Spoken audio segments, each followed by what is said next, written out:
मेरी भाषा हिंदी भाषा परिवार के सभी सदस्यों को मेरा नमस्कार। मैं रेखा सिंह आप सभी का एक बार फिर से स्वागत करती हूँ। हम सभी जानते हैं भाषा को सीखना और शुद्ध भाषा को बोलना दोनों में बहुत अंतर है। कभी कभी हमें लगता है हमें हिंदी बहुत अच्छे से आती है, लेकिन जब हम शुद्ध हिंदी लिखने की बात करते हैं, शुद्ध हिंदी बोलने की बात करते हैं तो कहीं ना कहीं पीछे रह जाते हैं। और इसमें हमारी गलती भी नहीं होती, क्योंकि जो हमारी स्थानीय भाषा होती है, लोकल लैंग्वेज होती है, जो बचपन से हम बोलते हुए आते हैं, बचपन से जो सुनते हुए आते हैं, उसका बहुत गहरा प्रभाव होता है। जैसे जैसे हम शब्दों का उच्चारण करते हैं वैसे ही वैसे उनको लिखते हैं। और हिंदी एक वैज्ञानिक भाषा है, इसमें जैसे हम उच्चारण करते हैं वैसे ही हम उसको लिखते हैं। स्थानीय भाषा में बहुत सारे शब्द ऐसे होते हैं जिनका उच्चारण गलत तरीके से होता है, और उसी गलत तरीके के उच्चारण की वजह से हमारा जो लेखन है वो भी अशुद्ध हो जाता है। कभी कभी मानक व्याकरण संबंधी जानकारियाँ नहीं होने की वजह से हमारी बहुत सारी अशुद्धियाँ होती हैं। आज हम इन्हीं के बारे में बातचीत करने वाले हैं। कुछ ऐसे विशेष शब्दों की बातचीत करेंगे जो बार बार प्रतियोगी परीक्षाओं में पूछे जाते हैं और वो शुद्ध और अशुद्ध वर्तनी से संबंधित होते हैं। आइए कुछ शब्दों को देखते हैं। आशीर्वाद। आशीर्वाद एक ऐसा शब्द है जो बार बार परीक्षाओं में पूछा जाता है, फिर भी इसको लिखने में कई बार हमसे गलतियाँ हो जाती हैं। जब हम इसका उच्चारण करते हैं आशीर्वाद, तो यहाँ पर जो उच्चारण है वो बहुत महत्वपूर्ण है।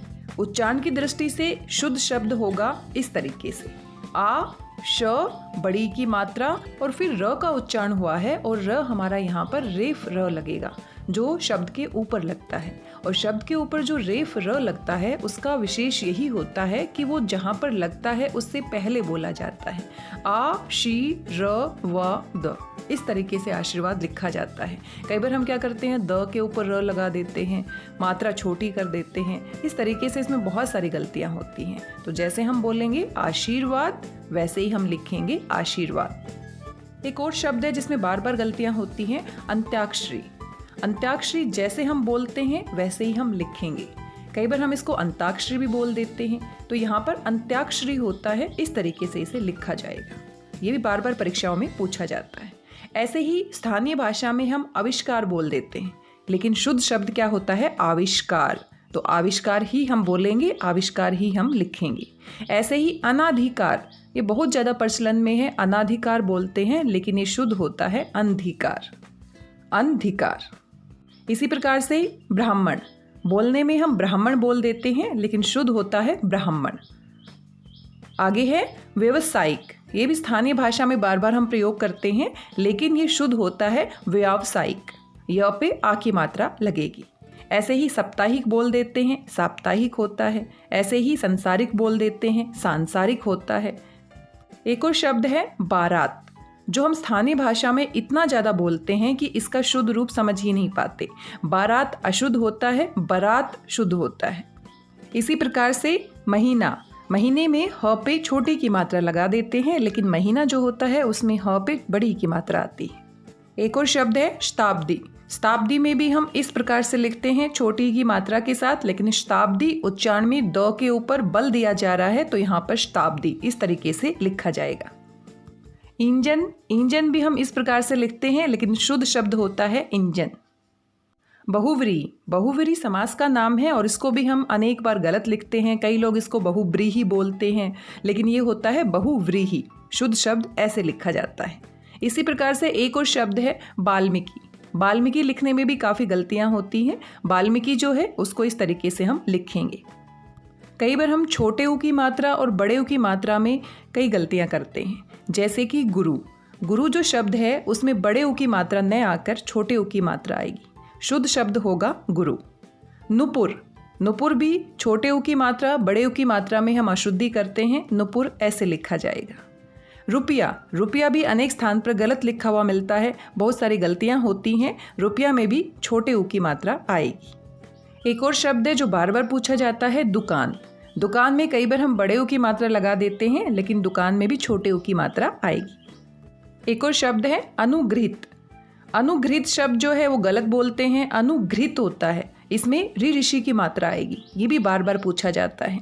ऐसे ही संग्रहित, संग्रहित नहीं होता, संगृहित होता है। इसी प्रकार से उऋण बोलने के हिसाब से हम र लगा देते हैं, लेकिन उऋण ऐसे लिखा जाता है, पैतृक ऐसे लिखा जाता है। एक और शब्द है, ये भी बार बार परीक्षाओं में पूछा जाता है, अक्षौहिणी। अक्षौहिणी, इस तरीके से हम इसे लिखेंगे। आगे है त्योहार। इसमें इतनी अशुद्धियाँ होती हैं। त्योहार में हम य पे औ की मात्रा लगाते हैं, जो कि बिल्कुल ही गलत है। त्योहार जैसे बोला जाता है वैसे ही हम लिखेंगे त्योहार। अनेक स्थान पर इसमें अशुद्ध मात्रा के साथ ही दिया जाता है। ऐसे ही पारलौकिक। पारलौकिक में औ की मात्रा आएगी। न्योछावर। न्योछावर में भी हम यहाँ पर त्योहार की ही तरह गलती करते हैं। न्योछावर इस तरीके से लिखा जाएगा। एक और शब्द है मिष्ठान। हम मिष्ठान ही बोलते हैं स्थानीय भाषा में और उसी तरीके से हम इसे लिख देते हैं, लेकिन इसका शुद्ध उच्चारण होगा मिष्टान। मिष्टान होगा और मिष्टान ही लिखा जाएगा। ऐसे ही एक और शब्द है जो बार बार पूछा जाता है, अंत्येष्टि। अंत्येष्टि नहीं होता, अंत्येष्टि। यहाँ पर ट और ठ की मात्राओं में हमें ध्यान रखना है। इसी प्रकार से अनुस्वार और अनुनासिक, इन दोनों के संबंधी अशुद्धियाँ बहुत होती हैं, जैसे कि दांत और दांत, शुद्ध शब्द ये होगा। इसी प्रकार से मुंह और मुंह, इसमें भी शुद्ध शब्द। हंस, हंस, इसमें भी इस तरीके से लिखा जाएगा। तो ये कुछ ऐसी अशुद्धियाँ होती हैं, जैसे उंगली, आँख, इन सभी में किस तरह की मात्रा लगेगी, अनुस्वार लगेगा या अनुनासिक, इस पर हमें विशेष ध्यान देना होगा। रामायण। रामायण हम बोलते हैं, लेकिन शुद्ध रूप से जब लिखेंगे तो रामायण, न के स्थान पर अण आएगा। ये भी हमें विशेष रूप से ध्यान देना है। केकई। केकई हम गलत बोलते हैं और गलत ही लिखते हैं, कई केई होता है। ये इस तरह से शुद्ध लिखा जाएगा। वैदही, ऐसे लिखा जाएगा। ये दोनों ही शब्द हैं जो बार बार परीक्षा में पूछे जाते हैं। वैदही सीता के लिए प्रयोग किया जाता है और कई कई आप जानते हैं, लेकिन हम इसको केकई बोलते हैं और बोलने की वजह से ही गलत लिखते हैं। अंतर्ध्यान, गलत उच्चारण की वजह से इसी प्रकार से हम इसे लिखते हैं, लेकिन शुद्ध शब्द होता है अंतर्धान। इसी प्रकार से कवित्री, ये तो बहुत ही महत्वपूर्ण शब्द है, इस तरीके से हम शुद्ध लिखेंगे कवित्री। स्वास्थ्य, ये भी बहुत बार गलत लिखा जाता है, स्वास्थ्य, इस तरीके से हम इसको शुद्ध लिखेंगे। पुरस्कार, इसे भी हम गलत बोलते हैं और इसी वजह से इसमें लिखने में भी गलती हो जाती है। ये होता है पुरस्कार, र पे ऊ की मात्रा नहीं आएगी। कैलाश, कैलाश को इस तरीके से लिखा जाता है। शूर्पणखा, ये भी बार बार परीक्षाओं में पूछा जाता है, शुद्ध होगा शूर्पणखा। इसी प्रकार से आविष्कार हम बोलते हैं, आविष्कार को इस तरीके से हम शुद्ध लिखेंगे। एक और शब्द है ज्योत्सना। इसको भी हम लिखने में कई बार गलतियां करते हैं, इसको हम लिखेंगे ज्योत्सना। सन्यासी, ये भी बार बार पूछा जाता है। उज्ज्वल, ये भी बहुत महत्वपूर्ण शब्द है। इन सभी को इस तरीके से हम शुद्ध लिखेंगे। श्रृंगार, ये भी बार बार परीक्षा में पूछा जाता है और श्रृंगार को हम इस तरीके से लिखते हैं। ये दोनों ही तरीके से लिखा जा सकता है, लेकिन शुद्ध रूप जो आजकल प्रचलन में है वो ये है श्रृंगार। अतिशोक्ति, अतिशोक्ति जो अलंकार है उसको भी हम इस तरीके से लिखेंगे, अतिशोक्ति। अतिशयोक्ति, श यहाँ पर पूरा आएगा। व्यवहारिक बोलते हैं हम, लेकिन व्यावहारिक होता है, यह पे आ की मात्रा लगेगी।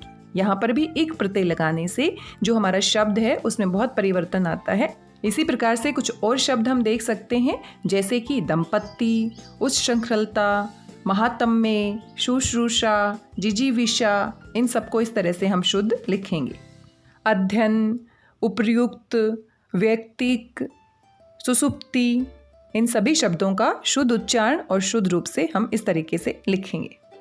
चिन्ह, जानवी, अधपतन, कुमुदनी, बर्तन, त्युंजय, अस्पृश्यता, प्राक्कथन, अध्येता, अन्योन्याश्रित, नाराज, बादाम, इनको भी हम गलत बोलते हैं, लेकिन ये होता है नाराज, बादाम।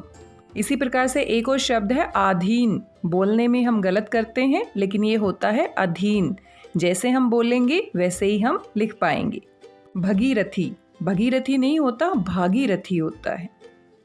श्रीमती, इसमें भी बहुत गलतियां होती हैं, श्रीमती, दोनों में बड़ी की मात्रा आएगी। बीमारी, इसमें भी बड़ी की मात्रा आएगी। दवाइयाँ, दवाइयाँ भी बार बार परीक्षाओं में पूछा जाता है, क्योंकि दवाई ऐसे लिखा जाता है और दवाइयाँ जब हम लिखेंगे तो यहाँ पर छोटी ई का प्रयोग होगा। अलौकिक, हम ऐसे ही बोलते हैं, लेकिन होता है अलौकिक। ईसाई, ईसाई में दोनों बड़ी ई का प्रयोग होगा। ऐसे ही सड़क, सड़क में ड और अड़ दोनों में अंतर होता है। मेंढक, मेंढक ऐसे लिखा जाएगा। सीढ़ियाँ, सीढ़ियाँ हम ऐसे लिखेंगे। उपलक्ष्य, बीवी बोलते हैं कई स्थान पर पत्नी को, लेकिन बीवी होता है। ब और व दोनों में अंतर है। इसी प्रकार से ज़्यादातर हम 5 ऐसे लिख देते हैं, सांप, ऊंट, लेकिन इन सब में क्या आएगा? अनुनासिक। कुछ और शब्द हैं जैसे कि व्यंग, ये भी हम गलत लिख देते हैं कई बार। पूजनीय, पूजनीय भी सही तरीके से लिखना है। प्रज्वलित, ये इस तरीके से लिखा जाएगा।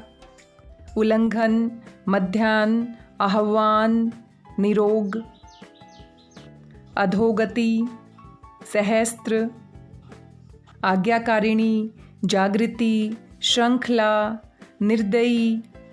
निर्दयी हम बोलते हैं लेकिन शुद्ध शब्द होता है निर्दय, ई की मात्रा नहीं आती। ऐसे ही ब्रज, ब्रज को भी इस तरीके से हम लिखेंगे। मिठाई, मिठाई का भी शुद्ध रूप ये है। कृतघ्न, कुछ ऐसे शब्द होते हैं जो बार बार परीक्षाओं में पूछे जाते हैं। अतिथि, इस तरीके से हम लिखेंगे। स्वावलंबन, हिरन हम हिरन बोल देते हैं लेकिन हिरण लिखा जाएगा। चरण, लेकिन चरण शुद्ध शब्द होगा हिंदी में। ये कुछ ऐसे शब्द थे जो बार बार परीक्षाओं में पूछे जाते हैं और हमारी स्थानीय भाषा के प्रभाव से या अशुद्ध उच्चारण के प्रभाव से हम इनको गलत लिखते हुए आते हैं। इनका बार बार अभ्यास करने से हम शुद्ध वर्तनी सीख सकते हैं और परीक्षाओं में जानबूझ के इन शब्दों को दिया जाता है ताकि वो देख सके कि हम कितने अच्छे से शुद्ध भाषा का प्रयोग करते हैं और शुद्ध भाषा को लिख पाते हैं।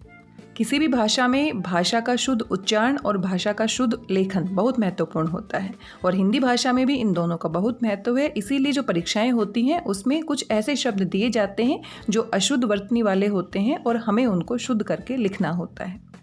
पुनर्जन्म, निरुत्साह, प्रत्युपकार, अन्विति, उड्डयन, सच्चरित्र, यथेष्ट, स्वेच्छा, बहुत सारे ऐसे शब्द हैं जिनको अगर हम सही उच्चारण करते हैं तो हम उनको सही लिख भी पाते हैं। थोड़ा सा अभ्यास करने मात्र से हम इनको शुद्ध लिख सकते हैं। आशा करती हूँ आपको आज की जानकारी पसंद आई होगी। आप पहले से इनके बारे में जानते होंगे। कोई नया शब्द आपके दिमाग में है जो बार बार परीक्षाओं में पूछा जाता है तो मेरे साथ ज़रूर साझा कीजिए। आज के इस वीडियो में बस इतना ही। मिलते हैं कुछ और नई जानकारी के साथ अगले वीडियो में। तब तक स्वस्थ रहिए, व्यस्त रहिए, मस्त रहिए, खुश होकर पढ़ते रहिए, अभ्यास लगातार करते रहिए। मेरी भाषा हिंदी भाषा परिवार के साथ जुड़ने के लिए आप सभी का धन्यवाद, बहुत बहुत धन्यवाद।